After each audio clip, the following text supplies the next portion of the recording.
नमस्ते दोस्तों। बाल विकास के आज इस नए चैप्टर में हम बात करेंगे कुछ 4 टॉपिकों की, क्योंकि इस चैप्टर में हमारे पास 4 टॉपिक है और इन 4 टॉपिक में से हम आज इस वीडियो में शुरू के 2 टॉपिक कवर करेंगे।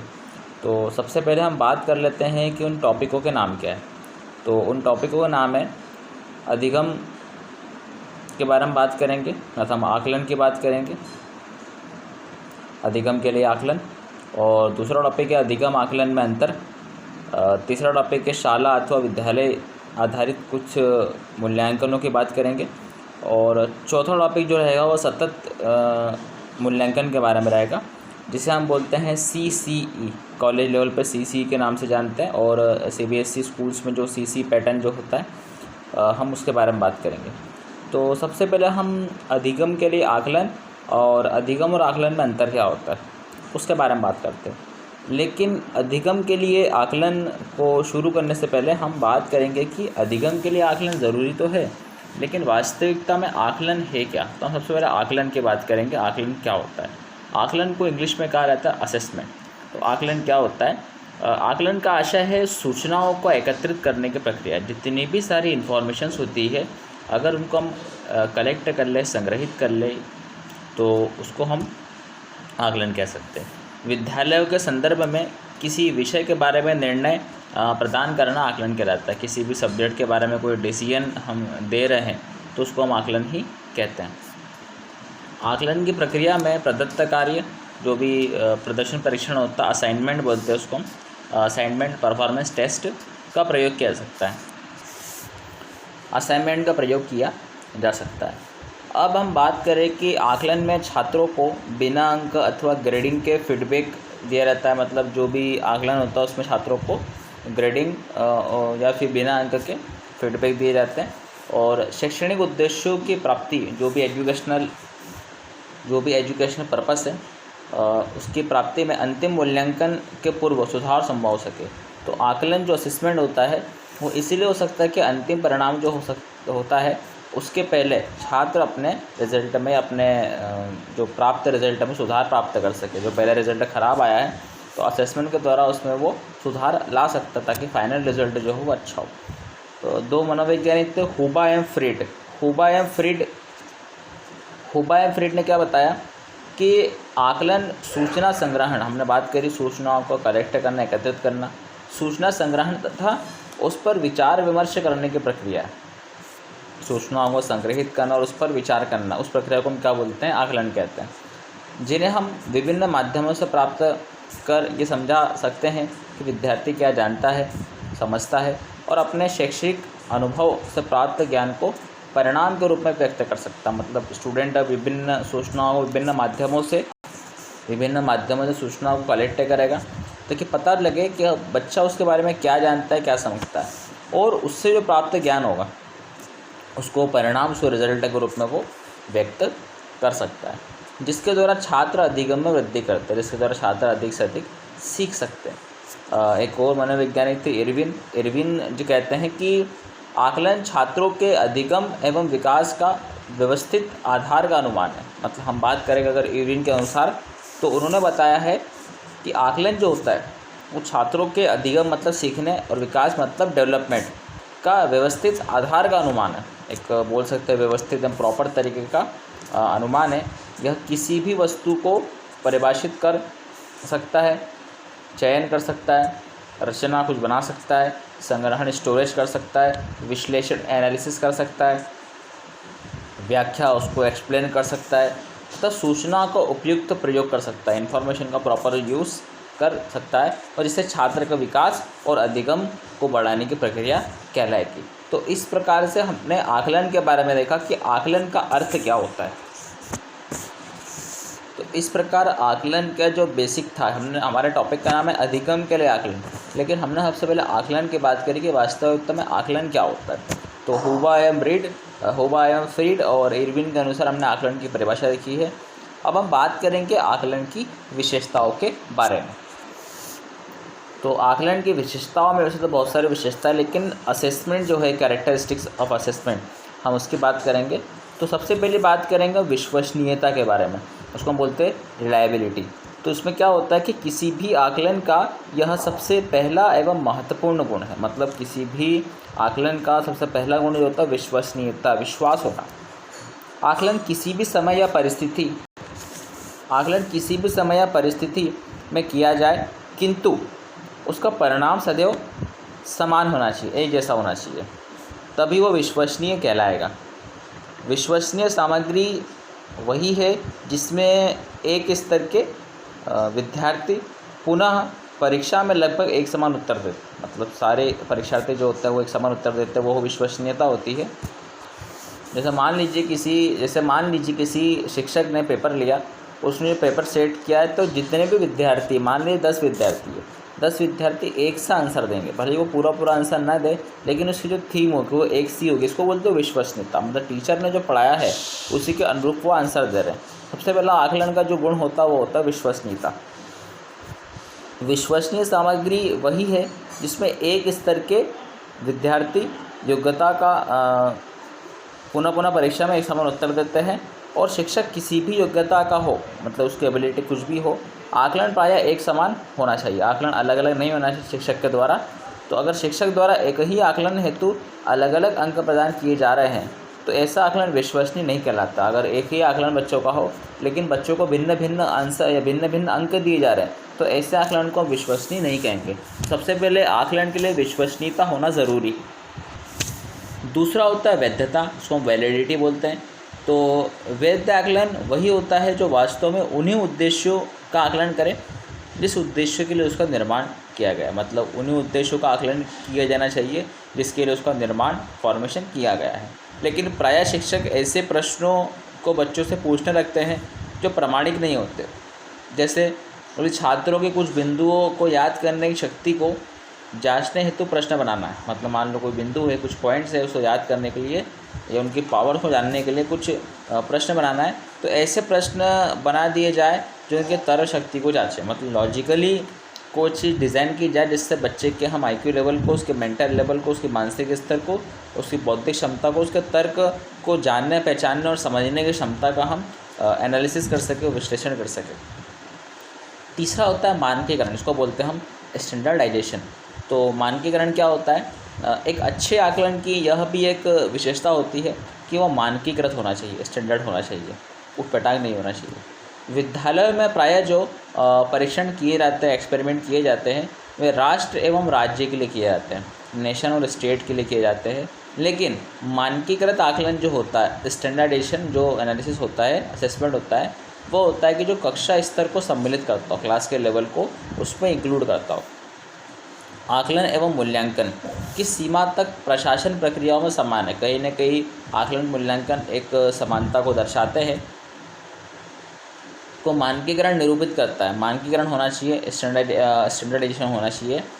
मानकीकृत आकलन में कई गुण होते हैं। अगर मानकीकृत आकलन की बात करें उसमें कई सारी प्रॉपर्टीज़ होती है जो उसे अद्वितीय और मानक बनाते हैं।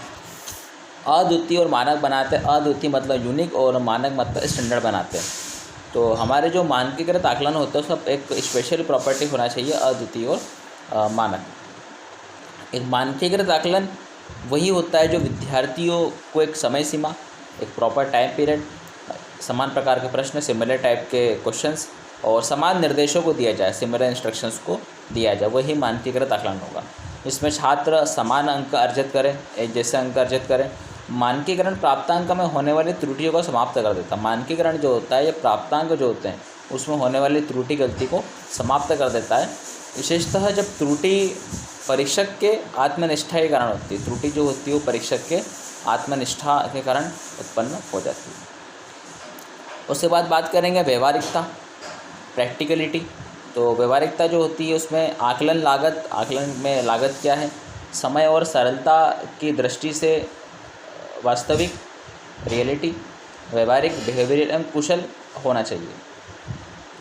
ऐसा भी हो सकता है कि आकलन का कोई तरीका आदर्श हो, कोई एक प्रॉपर आइडियल तरीका हो, किंतु उसे व्यवहार में न लाया सके। कुछ ऐसे तरीके भी होते हैं आकलन के जो बिल्कुल आइडियल होते हैं, आदर्श होते हैं, लेकिन व्यवहार में नहीं लाया जा सकता। उसको, ऐसे तरीक़ों को अपनाना नहीं चाहिए। जैसे हम बात करें विद्यार्थियों को प्रयोगात्मक, जो प्रैक्टिकली परीक्षाओं में सभी विद्यार्थियों को एक प्रयोग के स्थान पर अलग अलग प्रयोग देना, अधिक सुविधाजनक एवं व्यवहारिक है, क्योंकि सबसे एक प्रयोग करवाने हेतु एक प्रकार के अनेक यंत्र उपलब्ध करवाने होंगे। हो सकता है संभव ना हो, इसलिए सभी को एक प्रैक्टिकल देना ज़्यादा उचित होगा। तो हमारे पास हमने ये देखी आकलन के असेसमेंट की परिभाषा के साथ आकलन की विशेषता है। अब हम बात करेंगे आकलन का महत्व क्या होता है। आकलन का महत्व क्या होता है, इंपॉर्टेंस क्या होता है, उसके बारे में बात करते हैं। तो सबसे पहले आकलन के द्वारा विद्यार्थियों की अधिगम क्षमता को बढ़ाने, मूल्यांकन के पहले सुधार हेतु पृष्ठ पोषण दिया जाता, ताकि फाइनल रिजल्ट से पहले, मूल्यांकन से पहले आकलन के द्वारा हम सारी गलतियों को सुधार कर लें। यह मूल्यांकन का एक छोटा रूप है। हम अगर बात करें आकलन की, तो ये मूल्यांकन का ही एक पार्ट होता है, छोटा रूप होता है। इसमें शैक्षणिक महत्व बहुत सारे होते हैं, जो कि निम्न हैं।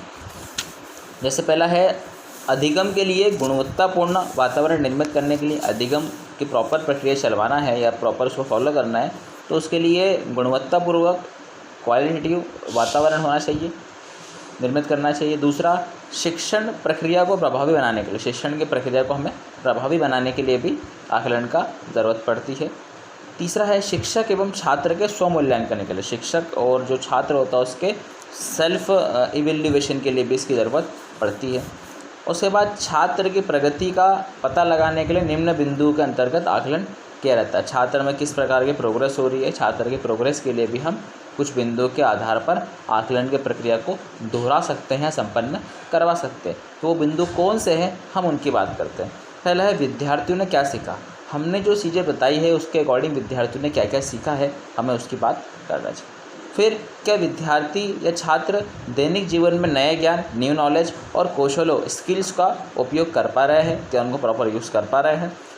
क्या छात्र नए ज्ञान के बारे में क्या बात कर सकता है। अगर स्टूडेंट ने नया नॉलेज, न्यू नॉलेज या नया ज्ञान लिया है, कुछ कौशल, कुछ स्किल्स, कुशलता के बारे में सीखा है, तो उसका वो कैसे यूज़ कर रहा है और उसके बारे में क्या बात कर सकता है। तो इसी प्रकार हम बात करी हमने अधिगम के लिए आकलन, हमारा टॉपिक का नाम था, जिसमें हमने आकलन की परिभाषा, उसके कॉन्सेप्ट को समझा, फिर आकलन की विशेषताएं क्या होती है, उसकी कैरेक्टरिस्टिक्स क्या होती है, और अंत में हमने बात करी आकलन का महत्व, है ना, उसके इम्पोर्टेंस क्या है। तो हमने इसको विस्तृत रूप में देख लिया है। हमारे टॉपिक में सिर्फ अधिगम के लिए आकलन ही था, लेकिन हमने आकलन की परिभाषा, उसकी विशेषता और उसके महत्व तीनों के बारे में देख लिया। अब हमारे टॉपिक का नाम है कि अधिगम के लिए आकलन, उस अधिगम में क्या अंतर होता है, उसकी बात करते हैं। सबसे पहले हम बात करेंगे अधिगम का आकलन। अधिगम का आकलन जो है कि अधिगम के आकलन से हमारा आशय छात्र द्वारा प्राप्त वास्तविक व्यवहारिक ज्ञान से, मतलब अधिगम का आकलन से मतलब ये होता है छात्रों ने वास्तविक और व्यवहारिक ज्ञान उनको क्या है उससे, जो वह विद्यालय, स्कूल, समुदाय, कम्युनिटी जिसमें वो रहता है और समाज, सोसाइटी आदि से सीखता है। उसके बाद दूसरा पॉइंट है, इसका प्रारंभ छात्र के औपचारिक शिक्षा के ग्रहण करने के साथ तो हो जाता है, लेकिन ये प्रक्रिया जीवन पर्यंत चलती रहती है। जो अधिगम का आकलन है, इसमें ये प्रक्रिया जो होगी औपचारिक शिक्षा की, उसको ग्रहण करने के बाद ये जीवन पर्यंत, अब तक मृत्यु नहीं हो जब तक चलते जाती है, अधिगम करते रहते हैं, क्योंकि सीखने के लिए कोई उम्र नहीं होती है, अंतिम समय तक भी वो सीख सकता है। उसके बाद यह छात्रों को सैद्धांतिक ज्ञान, थ्योरेटिकल नॉलेज का उपयोग व्यवहारिक जीवन में कैसे करना है, व्यवहारिक जीवन में हम थ्योरेटिकल कैसी चीज़ें करें, उसकी शिक्षा प्रदान करता है। उसके बाद ये छात्र को व्यवहारिक और वास्तविक जीवन जीने का अनुभव प्रदान करता है। व्यवहारिक, बिहेवियरल और हमारा वास्तविक रियल जीवन जीने में के लिए कैसे एक्सपीरियंस की ज़रूरत होती है, ये उनकी बात करता है। उसके बाद इसका आकलन कोई भी व्यक्ति कर सकता है, अर्थात इस पर साक्षर निरक्षर कोई भेद नहीं होता। मतलब आकलन कोई भी कर सकता है, चाहे वो व्यक्ति पढ़ा लिखा हो, साक्षर हो, या वो इलिटरेट, निरक्षर हो, अनपढ़ हो, कोई भी कर सकता है, इसमें कोई भेद नहीं है। उसके बाद इसके आकलन की कोई निश्चित पद्धति नहीं है, कोई इसकी मेथड नहीं है। प्रत्येक व्यक्ति अपने अनुभव, अपने एक्सपीरियंस एवं ज्ञान एवं नॉलेज के आधार पर, उसके बेस पर दूसरों के अधिगम का आकलन कर सकता है। किस व्यक्ति ने क्या सीखा, कैसे सीखा, है ना, क्यों सीखा, इसके बारे में वो जानकारी जुटा सकता है, और सामने वाला व्यक्ति भी हमारे बारे में, हमारे अधिगम के बारे में जान सकता है। उसके बाद इसका आकलन वास्तव में छात्रों द्वारा सामाजिक गतिविधियों, सोशल एक्टिविटीज़ में भाग लेने, समस्याओं के समाधान आदि से पता लगता है। सामाजिक गतिविधियों में भाग लेने से भी छात्रों के आकलन के बारे में पता लगता है, किस प्रकार का आकलन वो लगा सकते हैं। उसके बाद इसके अंतर्गत छात्रों को सामाजिक परंपराओं का व्यवहारिक ज्ञान, जो ट्रेडिशनल कस्टम्स, रीति रिवाज, उनका व्यवहारिक ज्ञान पाठ्योत्तर गतिविधि एक्टिविटीज़ के माध्यम से स्वतः ही प्राप्त हो जाता है। जो सिलेबस वगैरह होता है उसकी एक्टिविटीज़ के द्वारा इस प्रकार के ज्ञान परंपराओं के बारे में नॉलेज हो जाता है। उसके बाद छात्र द्वारा समाज के प्रति, सोसाइटी या कास्ट के प्रति किया गया आचरण, उसका व्यवहार, समाज द्वारा अपने कर्णधारों को प्रदान किए जा रहा ज्ञान, सोसाइटी जो नॉलेज देती है वो, और अन्य पहलुओं की जानकारी स्वतः ऑटोमेटिकली मिल जाती है समाज के द्वारा। लास्ट पॉइंट है, छात्र द्वारा सफल जीवन जीने की कला व्यवहारिक ज्ञान से ही आती है। छात्रों द्वारा सफल जीवन जीने की जो आर्ट, जो कला है, वो व्यवहारिक ज्ञान से ही आती है। अतः कोई छात्र अपना सामाजिक तथा भावी जीवन किस प्रकार व्यतीत कर रहा है, ये उसके अधिगम के आकलन द्वारा ज्ञात किया जा सकता है। मतलब अधिगम के आकलन द्वारा ज्ञात किया जा सकता है कोई अपना भावी जीवन को किस प्रकार से जी रहा है, व्यतीत कर रहा है। अब हम बात करेंगे अधिगम के लिए आकलन के बारे में। तो अधिगम के लिए आकलन की क्या विशेषता, हमने अभी बात की थी अधिगम का आकलन, लेकिन हम बात करेंगे अधिगम के लिए आकलन के बारे में। कहीं ना दोनों मिलते जुलते टॉपिक है। अधिगम के लिए आकलन से हमारा आशय छात्रों के ज्ञानात्मक और अन्य पहलुओं की जानकारी के अभाव में पाठ्यक्रम का निर्माण करना। मतलब कई सारी चीज़ें व्यक्ति जानता नहीं है, छात्रों का जो ज्ञानात्मक लेवल है, नॉलेज है, उसका लेवल है, कई सारे पहलुओं का अभाव जब हो जाता है, कमी जब हो जाती है, तो उसके अभाव में पाठ्यक्रम का निर्माण करना और उन्हें सहज और सरल माध्यम से ज्ञान प्रदान करना, ताकि बच्चों को आसानी से कोई चीज़ समझ में आ जाए। इसका प्रारंभ औपचारिक शिक्षा की रूपरेखा निर्माण करते समय होना चाहिए। जो औपचारिक शिक्षा होती है उसकी जब रूपरेखा, उसके सिनॉप्सिस का हम फॉर्मेशन करेंगे तो उस समय इसका निर्माण करते समय इसका प्रारंभ करना चाहिए। दूसरा पॉइंट है कि इसमें मनोवैज्ञानिक और अनुसंधानकर्ता, जो मनोवैज्ञानिक होते हैं, अनुसंधानकर्ता जो होते हैं, रिसर्च करने वाले साइंटिस्ट जो होते हैं, छात्र के ज्ञान को महत्व न देकर जो सभी के हित में होता है उन शिक्षण विधियों का निर्माण करता है। मतलब शिक्षण विधि ऐसी होना चाहिए जो किसी भी छात्र के ज्ञान को महत्व न दे, बल्कि सारी एक उनके हित में काम होना चाहिए, उनके पक्ष में काम होना चाहिए, उसकी ओर उसका निर्माण का महत्व या उसकी ओर ध्यान देता है। उसके बाद हम बात करेंगे कि सैद्धांतिक पक्ष जो थ्योरेटिकल पक्ष जो होता है उस पर अधिक ध्यान दिया जाता है, क्योंकि अब दोनों में सामंजस्य पर ध्यान दिया जाने लगा। मतलब पहले क्या होता था कि प्रैक्टिकली चीज़ें ज़्यादा देखेंगे तो सैद्धांतिक थ्योरेटिकल चीज़ें कम दिखेंगे, लेकिन थ्योरेटिकल और प्रैक्टिकल मतलब सैद्धांतिक और प्रायोगिक दोनों पर बराबर बल ध्यान देने की ज़रूरत होती है। उसके बाद इसके आकलन के लिए व्यक्ति का साक्षर होने के साथ साथ, पढ़ा लिखा होने के साथ साथ ज्ञानी और अन्वेषी प्रवृत्ति का होना आवश्यक है। क्योंकि इसके पहले हमने बात करी थी तो निरक्षर और साक्षर दोनों के लिए समान मापदंड थे, लेकिन इसमें जो है वो ज्ञानी होना ज़रूरी है और अन्वेषी प्रवृत्ति का होना आवश्यक है। अन्वेषी मतलब किसी प्रकार का एनालिसिस, विश्लेषण, अन्वेषण वो आसानी से कर सके, किसी भी समस्या के बारे में उसको सूझबूझ हो, उसे हल किस प्रकार किया जाए उसके बारे में समझ होना ज़रूरी है। इसलिए एक ज्ञानी व्यक्ति का अन्वेषण के रूप में काम करना चाहिए। अन्वेषण मतलब किसी चीज़ के बारे में उसको विश्लेषण करना, उसका एनालिसिस करना, उसकी जांच करना, उसकी इन्वेस्टिगेशन करना, इसको आकलन की संज्ञा दे सकते हैं। उसके बाद इसके आकलन के लिए कई पद्धतियों का निर्माण किया गया। इसके पहले हमने जो देखा था उसमें कोई मेथड नहीं थी, लेकिन हमने यहाँ पर कई पद्धतियों का निर्माण किया गया। इन पद्धतियों में समय समय परिवर्तन होते रहते हैं। इसमें छात्र द्वारा सैद्धांतिक मतलब थ्योरेटिकल या पुस्तकीय अभ्यास, जो पुस्तकों का नॉलेज होता है, समस्याओं का समाधान, प्रॉब्लम्स का जो सॉल्यूशन है, पाठ्यक्रम, सिलेबस, शिक्षण विधियाँ आदि का आकलन होता है। इसमें कई सारी चीज़ों का आकलन होता है। उसके बाद इसमें छात्रों को सामाजिक नियम, जो सोसाइटी के नियम होते हैं, परंपरा, रीति रिवाज आदि का ज्ञान सैद्धांतिक रूप में प्रदान किया जाता है। उसके बाद लास्ट है, ये औपचारिक माध्यम से ज्ञान प्रदान करने का माध्यम होता है। ये एक औपचारिक तरीके से ज्ञान प्राप्त करने का माध्यम, एक मीडियम है। अतः समाज द्वारा परिवर्तन होने के काफ़ी समय बाद पहलू की जानकारी प्राप्त होती है। समाज कोई परिवर्तन कर देता है, उसके बाद कई सारे पहलुओं के आधार पर हमें जानकारी प्राप्त होती रहती है। तो हमारे इस चैप्टर में 4 टॉपिक है। अधिगम के लिए आकलन, और उसके बाद में अधिगम आकलन में अंतर, शाला आधारित जो आकलन होता है वो, और सतत निरंतर मूल्यांकन। जिसमें हमने शुरू के 2 टॉपिक अधिगम के लिए आकलन और अधिगम आकलन में अंतर, इसकी बात करी। अगले वीडियो में हम बात करेंगे शाला अथवा विद्यालय आधारित आकलन और सतत निरंतर मूल्यांकन। सबसे हमने बात करी थी आकलन के बारे में, आकलन क्या होता है, आकलन की परिभाषा, आकलन की विशेषताओं के बारे में बात करी, आकलन के महत्व के बारे में बात करी। उसके बाद हमने बात करी अधिगम के आकलन के बारे में, उसमें हमने 10 पॉइंट देखे। और लास्ट में बात करी अधिगम के लिए आकलन, इसमें हमने 8 पॉइंट देखे। तो इस प्रकार से हमारे इस वीडियो में इस चैप्टर का हमने आधा पोर्शन कंप्लीट कर लिया है, यानी कि 4 टॉपिक में से हमने 2 टॉपिक ख़त्म कर लिए हैं। अब हम अगले वीडियो में बात करेंगे आगे आने वाले दोनों टॉपिक के बारे में। तब तक के लिए धन्यवाद।